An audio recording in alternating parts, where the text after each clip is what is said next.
So yun guys, good day po sa ating lahat. Once again, this is Jabon TV. Guys, good morning. So ngayon guys, magkakabit po tayo ng window type aircon. So dito po tayo magbubutas para sa kanyang window type. So ang size po ng window type niya is 18.5 by 14.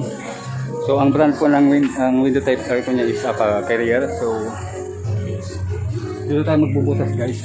Dito tayo magbubutas. So samahan niyo ako at gawin na natin guys. Let's go! So, ayun guys, siya po si Ma'am Liora. Siya po yung magpapakabit po ng window type aircon. Ma'am, shout out po. So, ito po guys, yung brand ng kanyang aircon. Digital Carrier. So, ang 0.75 horsepower window type aircon. Ayan. So, ito guys, bubutasan natin.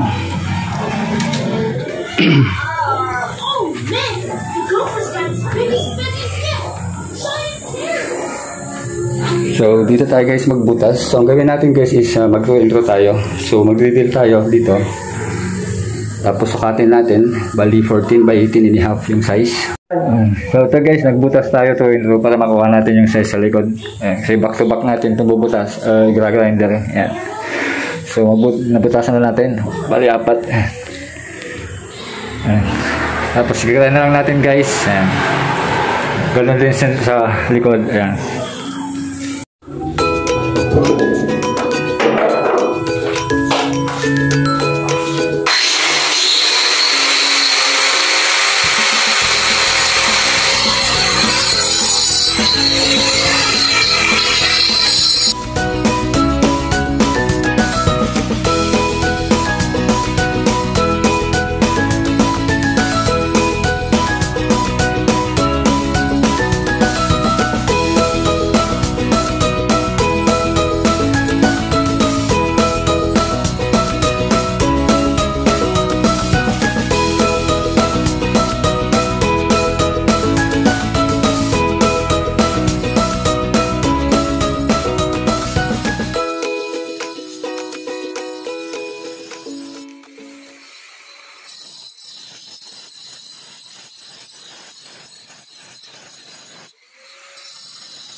So yan, nag-grind na natin guys. So ang gawin na natin ngayon is tiktikan na natin para mabutasan. So let's go again guys. Yan.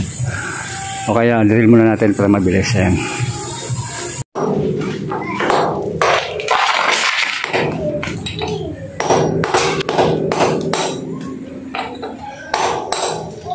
So ito guys, nabutasan natin. So unti-unti guys. Yan.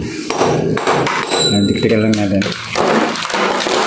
Pagkatapos papalitan na lang natin guys. So yun guys, nabutasan na natin at na-finish na rin natin. So ngayon guys, maglagay na tayo ng kanyang electrical. So gumamit tayo ng ito guys, KSBS na circuit breaker. Ano siyang built-in outlet. So ito yung lalagay natin guys.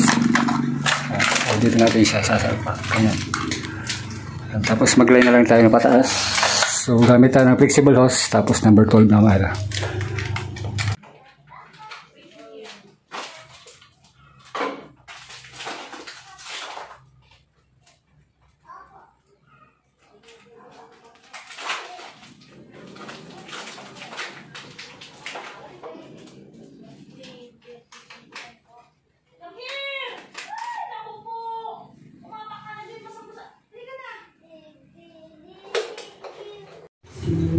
So ito guys, remote na natin yung circuit breaker.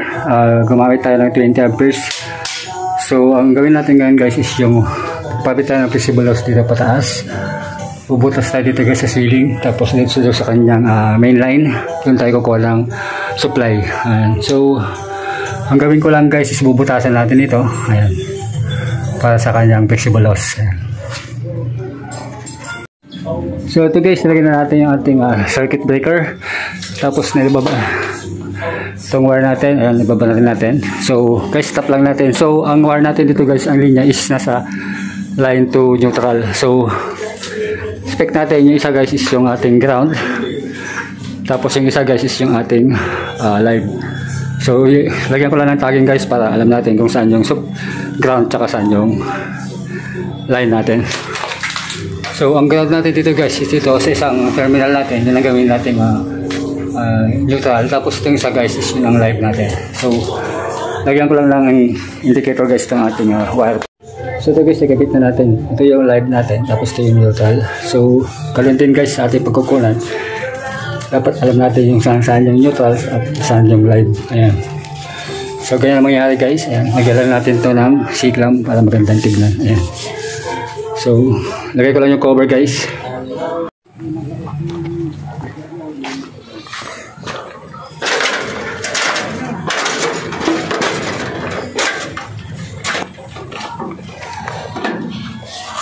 Ini ko menggunakan na.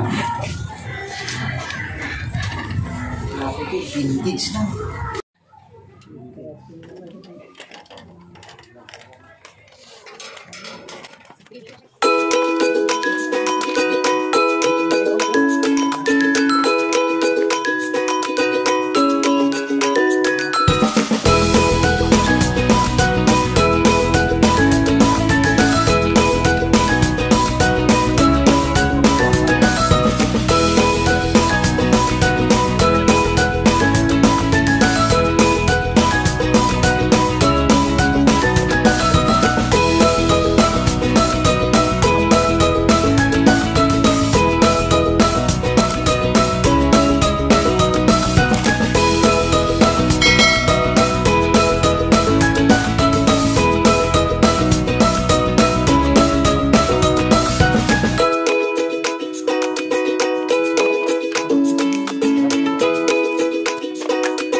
So ito guys, na-splice na natin. Ayan. Ito yung live, tapos ito yung ground niya guys. Ayan.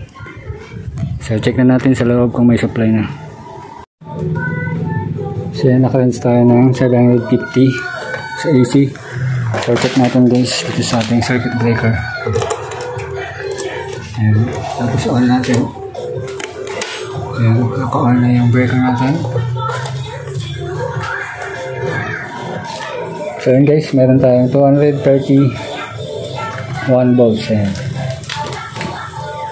Ayan. So off natin. Ayan, 0 guys. Ayan. Bago-on natin. Ayan, naka-on yung breaker. Meron na tayong 230 volts AC. Ayan guys, ayos. So ito guys, nilagay na natin itong yung aircon. So ang brand ng aircon guys is Carrier. So ngayon switch natin guys. Ayan. So nagka-power na siya. Ayan. Tapos testing natin on. Ayan. Ayan.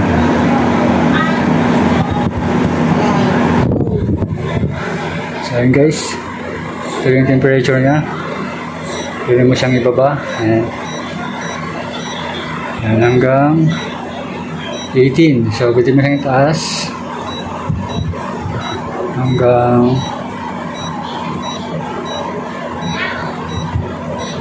30. So,